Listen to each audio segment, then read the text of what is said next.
Matthieu, chapitre 24. Comme Jésus s'en allait au sortir du temple, ses disciples s'approchèrent pour lui en faire remarquer les constructions. Mais il leur dit, « Voyez-vous tout cela? Je vous le dis en vérité, il ne restera pas ici pierre sur pierre qui ne soit renversé. » Il s'assit sur la montagne des Oliviers, et les disciples vinrent en particulier lui faire cette question. « Dis-nous, quand cela arrivera-t-il? Et quel sera le signe de ton avènement et de la fin du monde? » Jésus leur répondit, « Prenez garde que personne ne vous séduise, car plusieurs viendront sous mon nom disant, « C'est moi qui suis le Christ », et ils séduiront beaucoup de gens. Vous entendrez parler de guerre et de bruit de guerre. Gardez-vous d'être troublés, car il faut que ces choses arrivent, mais ce ne sera pas encore la fin. Une nation s'élèvera contre une nation et un royaume contre un royaume. Et il y aura en divers lieux des famines et des tremblements de terre. Tout cela ne sera que le commencement des douleurs. Alors on vous livrera au tourment, et l'on vous fera mourir, et vous serez haïs de toutes les nations à cause de mon nom. Alors aussi plusieurs succomberont, et ils se haïront les uns les autres. Plusieurs faux prophètes s'élèveront, et ils séduiront beaucoup de gens. Et parce que l'iniquité se sera accrue, la charité du plus grand nombre se refroidira. Mais celui qui persévérera jusqu'à la fin sera sauvé.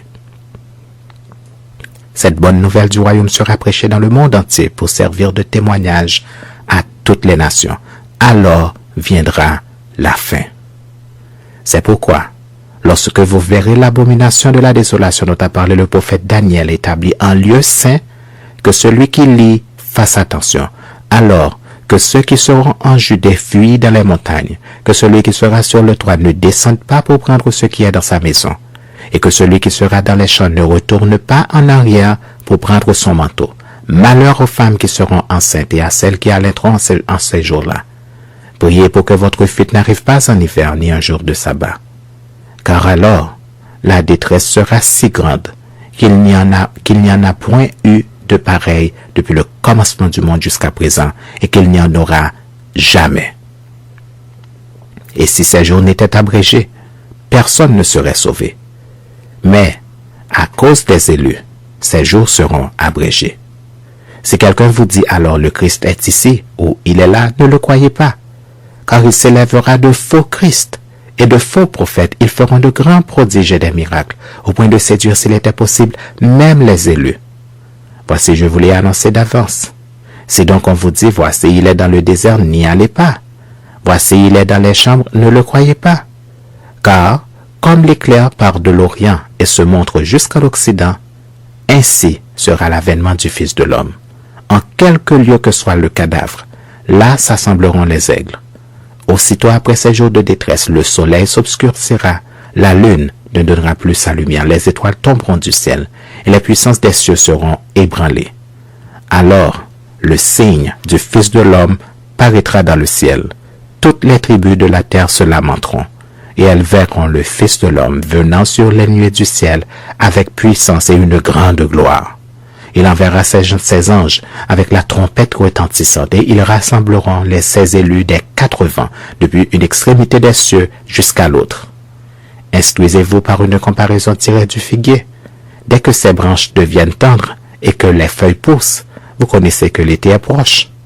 De même, quand vous verrez toutes ces choses, sachez que le Fils de l'homme est proche à la porte. Je vous le dis en vérité, cette génération ne passera point que tout cela n'arrive. Le ciel et la terre passeront, mais mes paroles ne passeront point. Pour ce qui est du jour et de l'heure, personne ne le sait, ni les anges des cieux, ni le Fils, mais le Père seul. Ce qui arriva du temps de Noé arrivera de même à l'avènement du Fils de l'homme. Car dans les jours qui précédèrent le déluge, les hommes mangeaient et buvaient, se mariaient et mariaient leurs enfants jusqu'au jour où Noé entra dans l'arche. Et ils ne se doutèrent de rien jusqu'à ce que le déluge vînt et les emporta tous. Il en sera de même à l'avènement du Fils de l'homme. Alors de 2 hommes qui seront dans un champ, l'un sera pris et l'autre laissé. De 2 femmes qui moudront à la meule, l'une sera prise et l'autre laissée. Veillez donc, puisque vous ne savez pas quel jour votre Seigneur viendra. Sachez-le bien, Si le maître de la maison savait à quelle veille de la nuit le voleur doit venir, il veillerait et ne laisserait pas percer sa maison. C'est pourquoi vous aussi, tenez-vous prêts, car le Fils de l'homme viendra à l'heure où vous n'y penserez pas. Quel est donc le serviteur fidèle et prudent que son maître a établi sur ses gens pour leur donner la nourriture au temps convenable? Heureux ce serviteur que son maître, à son arrivée, trouvera faisant ainsi. Je vous le dis en vérité, il l'établira sur tous ses biens. Mais si c'est un méchant serviteur qui dit en lui-même, mon maître tarde à venir, s'il se met à battre ses compagnons, s'il mange et boit avec les ivrognes, le maître de ce serviteur viendra le jour où il ne s'y attend pas et à l'heure qu'il ne connaît pas.